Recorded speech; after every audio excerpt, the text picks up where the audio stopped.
নমস্কার বন্ধুরা, বাংলা নিউজ অ্যাপে আপনাদেরকে স্বাগত জানাই। আশা করি আপনারা ভালো আছেন, সুস্থ আছেন। আজকের ভিডিও আমরা আলোচনা করব এই যে কুণাল ঘোষ আছে, বিশ্ব মজুমদার আছে, এদের চাকরি চলে গেছে। এরা কত বলুক যে আমরা নিজে ইস্তফা দিয়েছি, কিন্তু সেটা সত্যি নয়। তাদেরকে ফোর্সফুলি ইস্তফা দেওয়া করিয়েছে সেই সব সংস্থা, আমার মনে হচ্ছে। কারণ যে একটা মোটা টাকা আসতেছিল ওখানে রিপোর্টিং করে, সেই টাকা কেউ কি ছাড়তে চাইবে? কি বললেন কুণাল ঘোষ আপনারা দেখবেন। এই ভিডিওর মাধ্যমে আপনাদেরকে দেখাবো যে পোস্ট করেছেন কুণাল ঘোষই, সেই ভিডিওটি আপনারা দেখুন। নমস্কার।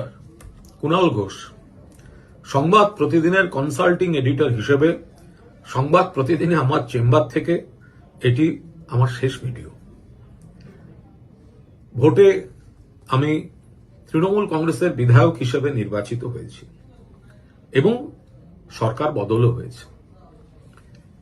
ফলাফলের দিন রাতে আমি প্রধান সম্পাদক শ্রী সৃঞ্জয় বোসকে আমার একটি সিদ্ধান্তের কথা জানাই।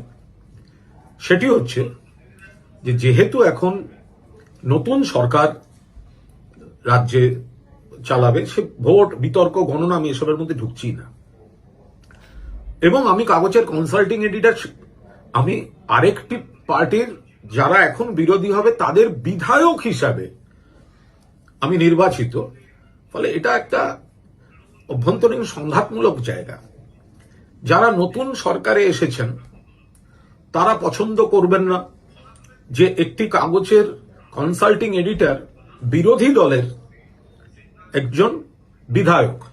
আবার যে কাগজটা খবর ইত্যাদি এখন সরকার সিদ্ধান্ত এখন যেটা করতে হবে, সেটা আবার আমি একজন সম্পাদক হিসেবে বিরোধী বিধায়ক হিসেবে, এই জায়গাটা একটা একটু সংঘাতমূলক বিষয়। তো সেই জায়গায় আমি এই জটিলতাটা কাটাবার জন্য আমার দল, আমি বিধায়ক যে দলের, আমি তাদেরও খবর করতে পারবো কি পারবো না, হয়তো তারা ভাববেন যে আমাদের একজন বিধায়ক সম্পাদক, ফলে সব বড় বড় করে সেগুলো সব প্রকাশিত হবে, সেটা আমি পেরে উঠবো না। ফলে আমি এই দায়িত্ব থেকে, অর্থাৎ এই কনসাল্টিং এডিটর দায়িত্ব থেকে আমি অব্যাহতি নেব। আমি সেদিনকে জানাই যে আমি এখানে যেদিন আমার শপথ হবে বিধায়ক হিসেবে, তার আগে আমি এই দায়িত্ব থেকে অব্যাহতি আমি নিয়ে নেব। আমি আজকে শপথের দিনক্ষণের কর্মসূচির পেয়েছি, সেই কারণে আমি আজ এই কনসাল্টিং এডিটর দায়িত্ব থেকে অব্যাহতি নিচ্ছি। এবং আমি কৃতজ্ঞ।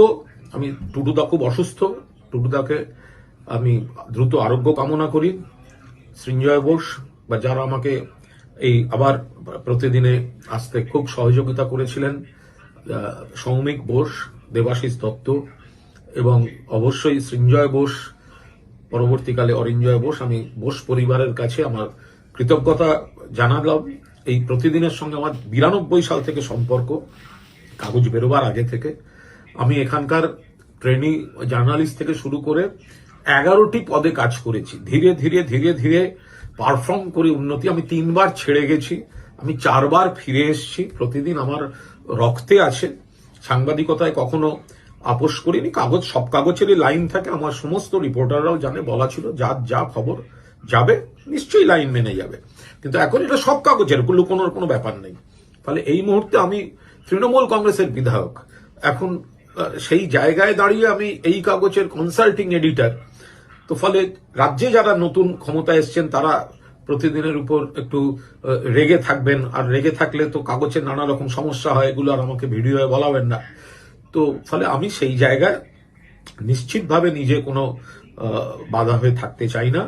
ফলে আমি সানন্দে স্বতঃস্ফূর্তভাবে আমি আমার বুঝেছি, রেজাল্ট বেরোনোর পরেই আমি পরিস্থিতি বুঝেছি, সেই কারণেই আমার সম্পাদককে সেদিন জানিয়ে দিয়েছিলাম। আজ আমি আমার এই কনসাল্টিং এডিটর থেকে অব্যাহতি নেওয়ার বিষয়টি আমি আমার প্রধান সম্পাদককে জানিয়ে দিয়েছি। নিশ্চিতভাবে প্রতিদিনের গোটা পরিবার এবং ম্যানেজমেন্ট যে যেখানে জড়িত, আবার পথ চলা সবই থাকবে, আর বাকিটা সময়ের সঙ্গে সঙ্গে দেখা যাবে। শুনো, আমি এইটুকু বলে রাখি, কনসাল্টিং এডিটর হিসেবে আমি আজ আমার চেম্বার থেকে কনসাল্টিং এডিটর হিসেবে বেলেঘাটা থেকে নির্বাচিত বিধায়ক, তৃণমূল বিধায়ক শেষ ভিডিওটি করলো, বাকিটা পরে। শুনলেন যে কুণাল ঘোষ বড় বড় কথা বলতেন এই সংবাদপত্র নিয়ে, আজকে তিনি বলছেন আমি যে কনসাল্টিং এডিটর ছিলাম প্রতিদিনে, সেখান থেকে অব্যাহতি নিলাম, সেখান থেকে আমি ছেড়ে এলাম। মানে প্রতিদিনের যে কনসাল্টিং এডিটর ছিলেন তা তিনি ছেড়ে দিয়েছেন স্বেচ্ছায়। তাহলে বুঝতে হবে এটা স্বেচ্ছায় ছেড়েছেন না এটা সম্পাদক থেকে বা প্রতিদিন থেকে তাকে সরানো হয়েছে। আমার মনে হয় তাকে সরানোই হয়েছে, কারণ তিনি যে একটা মোটা টাকা ওখান থেকে পেতেন সেই টাকাটা তিনি ছাড়বেন কেন? এই টাকার জন্য তো তিনি সারদা কাণ্ডে জেল খেটে এসেছেন, কারণ তার উপর অভিযোগ ছিল তিনি এই সারদা কাণ্ডে যুক্ত আছেন এবং টাকা খেয়েছেন, সেই জন্য তিনি 3.5 বছর জেল খেটে এসেছেন। সেই যে টাকা একটা আসতো কনসাল্টিং এডিটর হিসাবে প্রতিদিন থেকে, সেটা তিনি নিজের ইচ্ছায় ছাড়বেন না। তারপরে তিনি বলছেন রক্তে আছে প্রতিদিন, সংবাদপত্রে বা সংবাদ মাধ্যমে কোনোদিন আপোষ করিনি, এইসব কথাগুলো তার মুখে শোভা দেয় না। কারণ এখন একটা মিডিয়া, বিশেষ বর্গ মিডিয়া এখন চটিচাটা হয়ে গেছেন। যে সরকারে থাকুক না কেন তাদের ওই টার্গেট থাকে সরকারের হয়ে কিভাবে আমি ভিডিও বা আমার যে নিউজ সেটা আমি প্রকাশিত করতে পারি, তাহলে সরকার থেকে বিজ্ঞাপন পাবো। কারণ এখন এই যে প্রিন্ট মিডিয়া আছে বা সংবাদপত্রগুলো আছে, আগের রকম আর ক্রেজ নেই। তারা পুরোপুরি ম্যাক্সিমাম একটা সরকারের বিজ্ঞাপনের উপর ডিপেন্ড করে থাকেন, সেই জন্য তাদেরকে সরকারি চটি চাটতেই হয়। এবং আপনারা জানেন কি মিডিয়ার এখন আর নিজের মতো স্বাধীনভাবে কাজ করতে পারছেন না, কারণ তারা এটাকে বিজনেস দেখেন এবং বিজনেসে সবাই প্রফিট চায়, কোথা থেকে টাকাটা আসবে সেটা তারা ভালো করে জানেন, কিভাবে টাকাটা ইনকাম করতে হয়, সেজন্য চটি চাটতে শুরু করেন।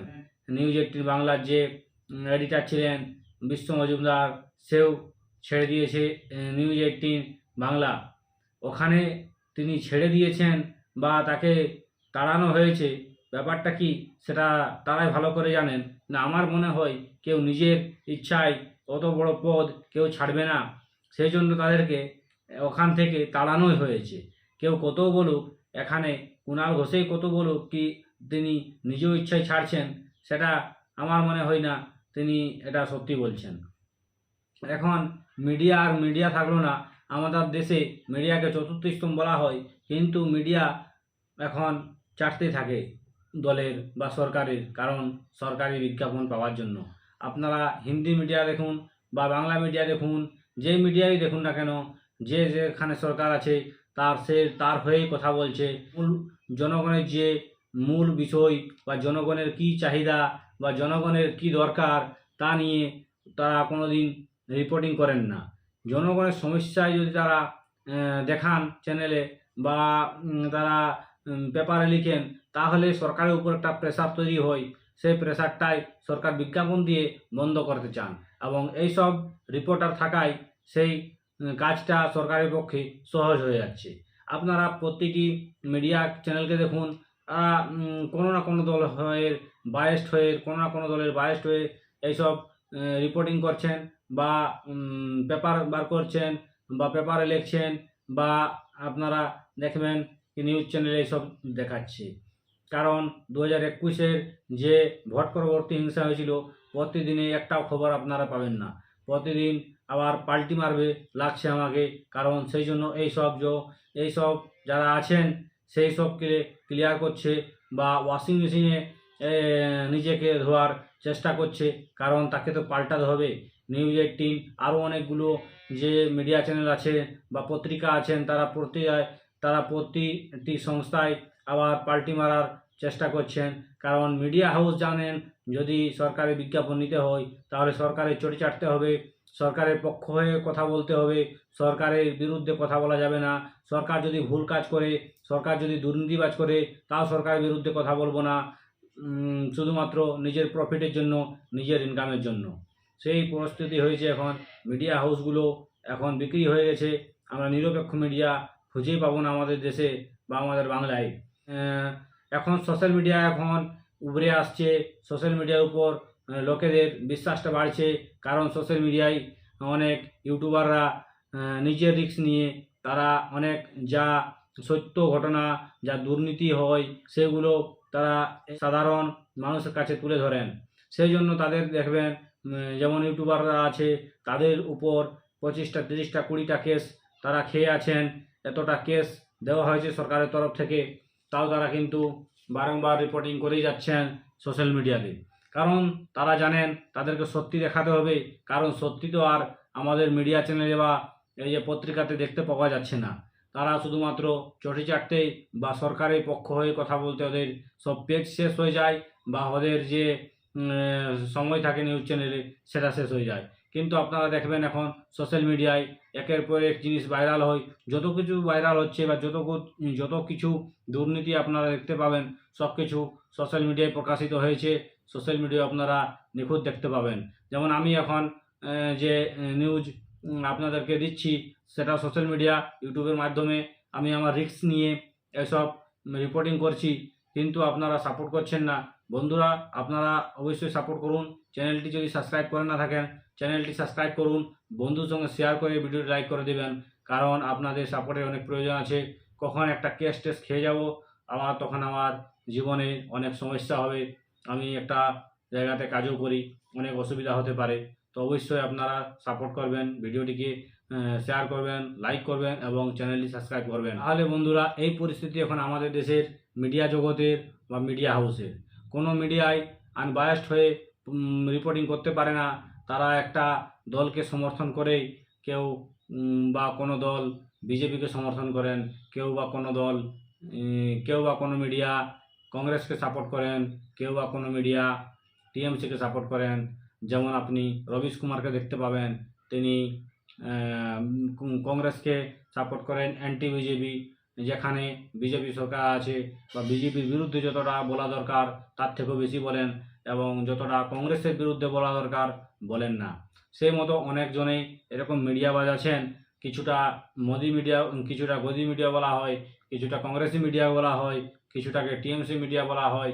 এরকম মিডিয়াদের উপর অভিযোগ লেগেই আছে বারংবার, কারণ তারা জানেন কি সদিচ্ছা বা তারা ভালোভাবে রিপোর্টিং করছেন না, বা এই দেশের জনগণরা সবাই জানেন কখন কি করতে হয়, তারাও ভালোভাবে জানেন কোন মিডিয়াটা কী দেখাচ্ছে এবং কার হয়ে দেখাচ্ছে, কার বিরুদ্ধে দেখাচ্ছে না। তাহলে বন্ধুরা, ভিডিওটি এখানে রাখছি। ভিডিওটি যদি ভালো লেগে থাকে অবশ্যই ভিডিওটি লাইক করবেন, চ্যানেলটি সাবস্ক্রাইব করবেন, বন্ধুদের সঙ্গে শেয়ার করে দেবেন। ভালো থাকবেন, সুস্থ থাকবেন, আবার পরে ভিডিও দেখা হবে। জয় হিন্দ, জয় ভারত, বন্দে মাতরম।